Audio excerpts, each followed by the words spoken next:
billahi minasyaitonir rajim.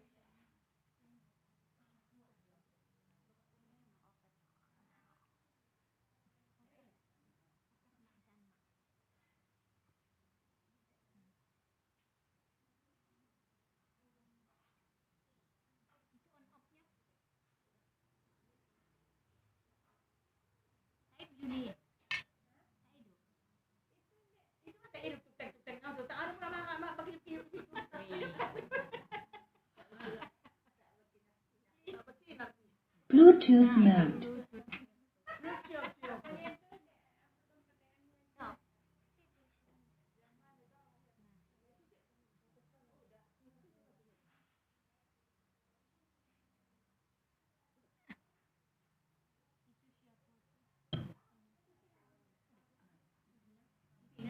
Bluetooth mode.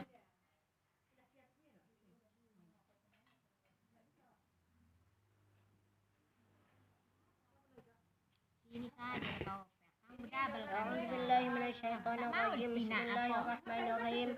Amma ba'du. Assalamualaikum warahmatullahi wabarakatuh. Alhamdulillahi rabbil alamin wa bihi nasta'in ala umurid dunya waddin. Wassalatu wassalamu ala sayyidina Muhammadin wa ala alihi wa sahbihi ajma'in. Wala hawla wala quwata illa billahil aliyul azim. Puja syukur kita kepada Allah Subhanahu wa taala yang telah melimpahkan rahmat kurnia-Nya, yang memberikan kita nikmat kesehatan dan juga seluruh jemaah beserta shahidul bait pada sore hari yang berbahagia ini, dan juga nikmat keimanan yang diberikan Allah kepada kita, nikmat kesehatan, kesempatan dan kemauan, sehingga pada sore hari yang berbahagia ini, walaupun dalam keadaan hujan sejak pagi sampai sore hari ini, kita tetap dapat hadir bersama-sama di rumah shahidul bait yang kita cintai ini. Kemudian selawat beriring salam kita sampaikan kepada Nabi kita Habibullah Muhammad Rasulullah sallallahu alaihi wasallam. Allahumma salli wa sallim alaihi.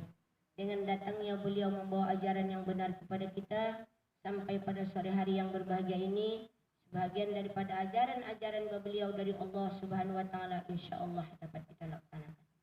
Dan kita berharap kepada beliau kiranya beliau bermurah hati, berkenan memberikan syafaatnya kepada kita di yaumil mahsyar kelak. Amin ya Allah ya arhamar rahimin. Yang kami hormati ibu sahibul bait di rumah yang berbahagia dan yang bertuah ini, dan yang kami hormati ibu-ibu saudari-saudariku sekalian seluruh jemaah majelis taklim yang dimuliakan Allah Subhanahu wa taala. Ibu-ibu saudari-saudariku sekalian yang kami hormati dan kami muliakan, topik ceramah kita pada sore hari yang berbahagia ini adalah munafik. Allah Subhanahu wa taala menjelaskan dalam surah Al-Munafiqun, kata Allah Subhanahu wa taala bahwa orang-orang munafik itu adalah orang-orang yang engkar dan durhaka. Ibu-ibu saudara-saudariku sekalian yang kami hormati dan kami muliakan, kemudian hadis Rasulullah ada menjelaskan ayatul munafiqun salasun. Tanda-tanda orang munafik itu ada 3. Tanda-tanda yang munafik itu ada 3. Al-awwalu wa haddatsa kadzibun. Yang pertama, apabila dia bercakap pasti ada bohongan. Wasani wa'ada akhlafa. Yang kedua, apabila dia berjanji tetap mengingkari dan menyalahi janji. Wasalis yang ketiga, iza'atu mina khana. Apabila dia dipercaya tapi tetaplah dia khianat. Ibu-ibu saudara-saudariku sekalian yang kami hormati dan kami muliakan, sebenarnya sering orang bilang munafiknya kau bodohlah kau munafik. Apa sebenarnya dikatakan munafik ini?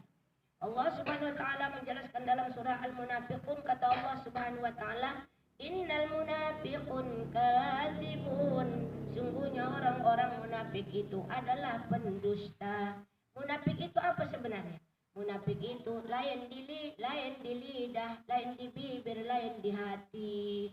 Katanya dia hebat, katanya dia salat, rupanya tidak. Katanya dia orang yang beriman, rupanya tidak. Katanya dialah termasuk golongan orang-orang yang beriman disayang Allah. itu pada lidahnya, ternyata pada hatinya tidak menolak sama sekali. Itulah dia orang munafik. Sehingga di zaman Rasulullah, orang munafik ini kata Rasulullah, lain di lidahnya, lain di hatinya. Itulah dikatakan dia orang munafik. Kenapa? Karena dia mengakui orang yang beriman, ternyata dia yang paling terparah. Nah itu dia. Jadi orang yang munafik ini dapat dikatakan bermuka dua. Kenapa dikatakan bermuka dua? Karena dia ingin dilihat orang, dia orang beriman, ternyata dia bukan orang yang beriman.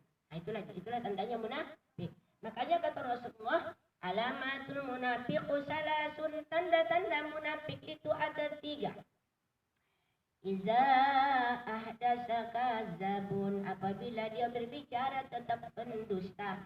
Kalau ada orang bercakap tapi ikutlah bongaknya, berarti itu munafik. Jangan ibu pikir orang yang munafik tidak banyak orang elok, orang alim.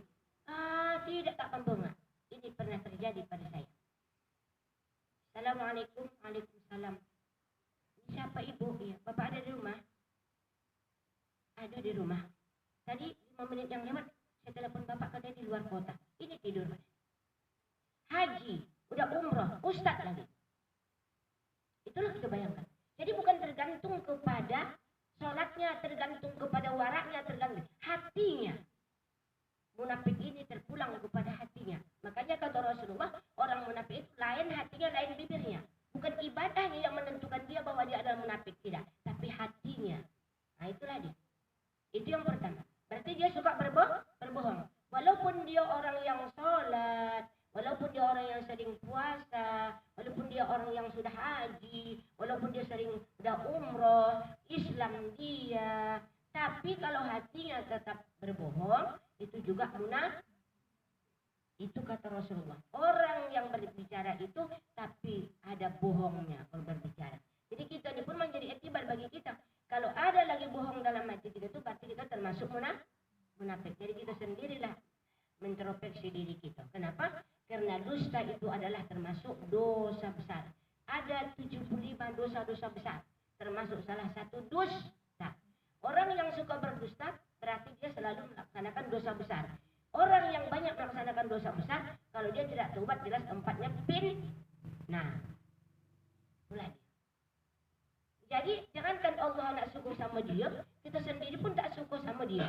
Jangankan Allah sayang sama dia, manusia pun tak suka sama dia. Suka ibu sama orang yang pembonga. Kok Tanjung Balai bilangnya beskom, bilang kan beskom, besar kombur. Itulah apa yang besar di dunia ini kata orang itu, kombur katanya. Nah, itulah dia. Beskom itu namanya, besar kombur. Jadi kalau seharian dia bercakap, cari itu, kalau tak ada bongaknya tak suka dia katanya. Itulah bongak itu sama dia, ibaratnya kita makan memasak, ajinomoto, sasamiwon. Itulah penggantinya dia, punya ada perasa katanya. Itulah dia. Itu yang pertama. Apabila dia berbicara adalah dusta. Wa'ada akhlafa. Yang kedua, apabila dia berjanji tetap menyalahi janji.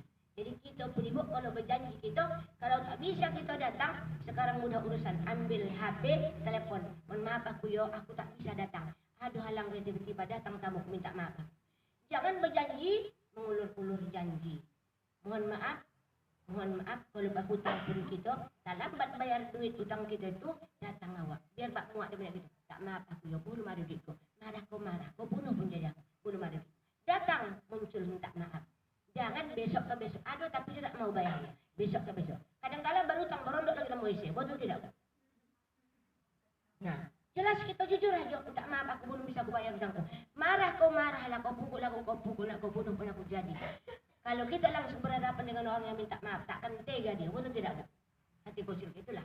Jangan selalu mengingkari janji. Tepatlah pada janji. Kalau ada janji gitu. Makanya kalau kita berjanji sesuai dengan ajaran Islam,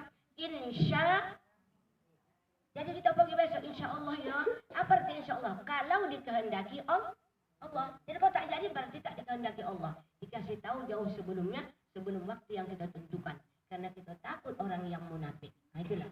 Kalau kita digolongkan Allah kepada orang yang munafik, macam mana lagi? Kalau tidak taubatan nasuha, tetaplah kita dosa besar. Dosa besar itu bagaimana ampunannya? Harus dia dengan taubatan nasuha.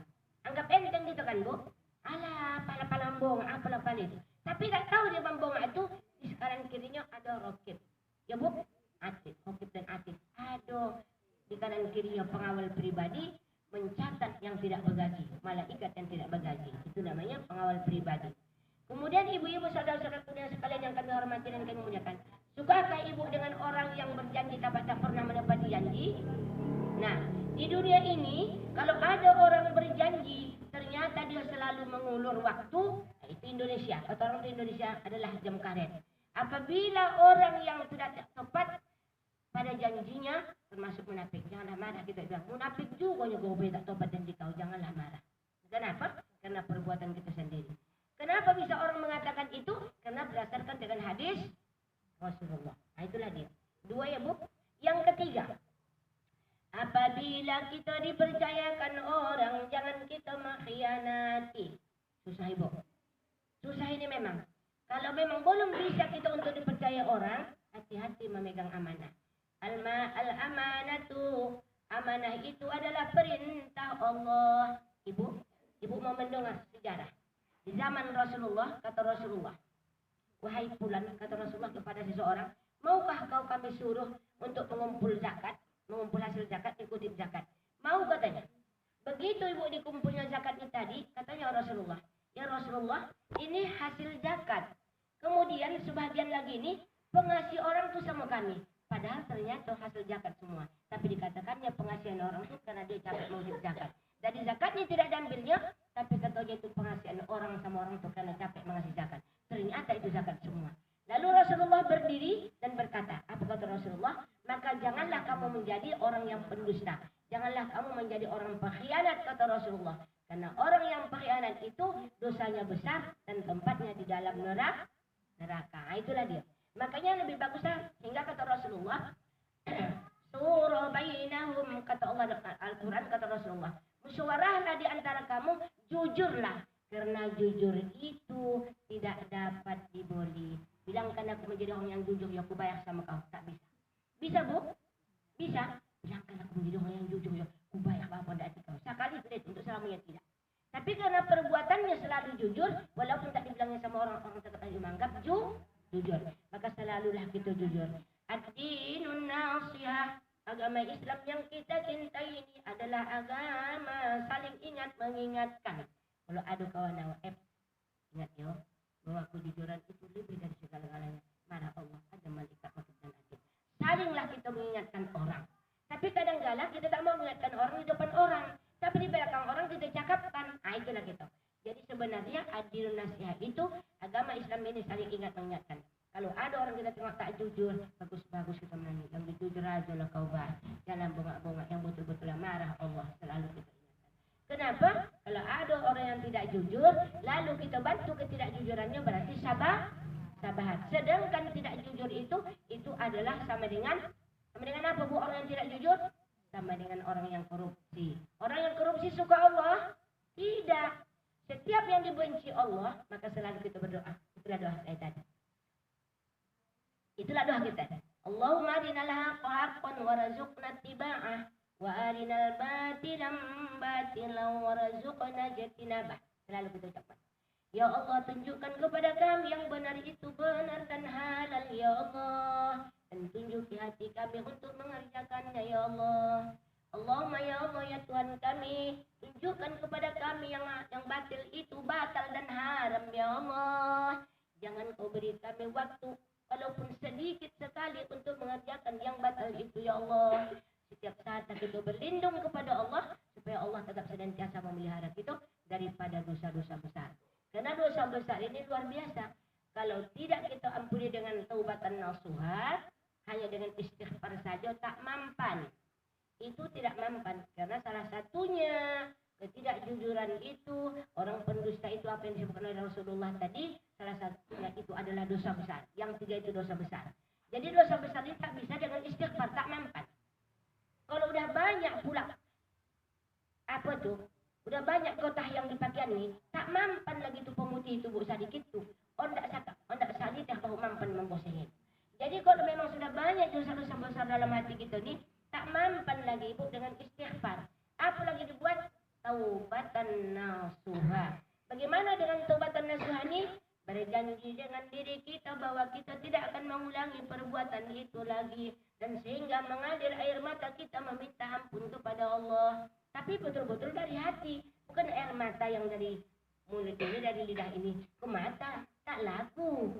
Betul-betul karena menyesalnya kita melakukan perbuatan itu. Hendak balik ke belakang tak bisa lagi. Sehingga rasa kesal dalam hati. Maka turunlah air mata kita. Itu yang dikatakan taubatan nasuha. Kalau tidak lagi taubatan nasuha, maka itulah tak diampunkan Allah. Maka dosa yang tiga ini kata Rasulullah, orang yang sering berdusta, orang yang tidak menepati janji, dan orang selalu pengkhianat, maka itu adalah juga dosa besar. Caranya tak ada yang lain kecuali dengan taubatan nasuha. Dengan astagfirullahaladzim, istighfar ringan tak lalu. Istighfar sodak. Astaghfirullahaladzim alladzi la ilaha illa wal hayyul qayyum atubu ilaihi tak lalu. Saya dengan istighfar juga tak lalu. Tapi kecuali yang bisa itu taubatan nasuha. Karena itu dosa besar. Dosa besar itu termasuk syirik. Itu dosa besar. Dusta. Berjanji yang tidak menepati janji. Anggap enteng gitu kan. Selalu kita tidak menepati janji. Walau dengan kawan. Walau dengan famili. Jadi tak jadilah. Udah tak jadi waktu yang udah tidak menepati janji membongak pula. Tak pergi aku jangan keluar kota. Paling untuk dia dulu. Siap malas pula aku masuk. Apa alasan juga ia pulang keluar kota. Pertama dia berbohong. Kedua dia tak menepati janji. Nah itu lagi. Makanya kita ni selalu banyak dosa. Bagaimana caranya kita ni banyak dosa? Maka di akhir kehidupan kita ni kurang-kurangilah dosa itu. Kurangi dosa, tambahi ibadah. Jangan dikurangi dosa, tapi dibuat juga. Dosa yang lama dikurangi dibuat juga. Akhirnya ketimpah, rugi kan? Kurangi dosa yang telah lalu, maka ditambah dengan ibadah. Ibadah itu kepada Allah. Banyak ibadah, banyak. Yang paling banyak pahalanya, sedikit omongannya. Subhanallah wa bihamdihi, subhanallahil azim. Itu kata Rasulullah. Siapa orang yang mengucapkan itu 100 kali dalam satu hari. Berarti kita bagi 5. 100 bagi 5 berarti 20 kali dalam satu solat fardu. Diucapkan katanya itu dijanjikan Allah penghuni surga. Besar kali pahala. Subhanallah wa bihamdihi subhanallahil azim. Sikit. Subhanallah wa bihamdihi subhanallahil azim. Pendek tapi besar pahalanya. Subhanallah wa bihamdihi subhanallahil azim. Sementara subhanallah wa bihamdihi subhanallah walhamdulillah wa la ilaha illallah wallahu akbar. Besar pahalanya seisi dunia ini nanti beratnya ditimbang sama dengan pahala. Nah, itu lagi. Ada lagi yang besar pahalanya ada. Siapa orang yang melaksanakan sholat sunat fajar sebelum sholat subuh, siapa orang yang melaksanakan sholat sunat fajar sebelum subuh, maka pahalanya kalau ditimbang nanti beratnya isi dunia ini seluruhnya lebih besar pahala sholat sunat fajar 1 kali daripada berat isi dunia. Payah mengerjakan. Betul tidak? Sudah jam 6 baru bangun. Betul tidak Bu?